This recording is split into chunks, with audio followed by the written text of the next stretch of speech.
Hello all welcome back to our channel. ఇవాల్టి video ఏంటంటే మొన్న నాగినేని ఆంటీ గారు అంజు వాళ్ళ అత్తమ్మతో కలిసి మిరపకాయ నలుపుడు ప్లస్ రాగి సంగటి చేసుకొని తిన్నారు కదండి. ఆ వీడియో చూడగానే నాకు కూడా తినాలనిపించేసి ఇంకా వెంటనే ప్రాసెస్లోకి వెళ్ళిపోయాను అనమాట. మిరపకాయ చట్నీ అయితే రెడీ చేసేసాను, ప్లస్ రాగి సంగటి అయితే ఇప్పుడు చేస్తున్నాను అనమాట.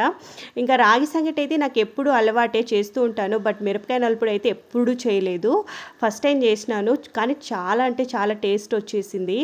ఇంకా చెయ్యి మాత్రం చాలా అంటే చాలా మంట వస్తుందండి. మీరు ఎవరైనా ట్రై చేయాలనుకుంటే గ్లౌజెస్ అలా వేసుకొని ట్రై చేసుకోండి. చూసారా చట్నీ ఎంత కలర్ఫుల్గా ఉందో. సో ఇప్పుడైతే ట్రై చేసేద్దాం. చట్నీ పెట్టుకున్నాను, ఇంకా ముద్ద వేసుకొని అలా ఇప్పుడు చూస్తుంటే నాకు నోట్లో నీళ్ళు ఊరుతున్నాయి నిజంగా. సో టేస్ట్ అయితే ఎమ్మీ ఎమ్మీ ఉండేనండి. ఎవరైనా ట్రై చేయాలనుకుంటే హ్యాపీగా ట్రై చేయొచ్చు. సో కారం కారంగా పుల్ల పుల్లగా ఎంత బాగా అనిపించిందో నాకైతే. Please like, share, subscribe. Bye bye.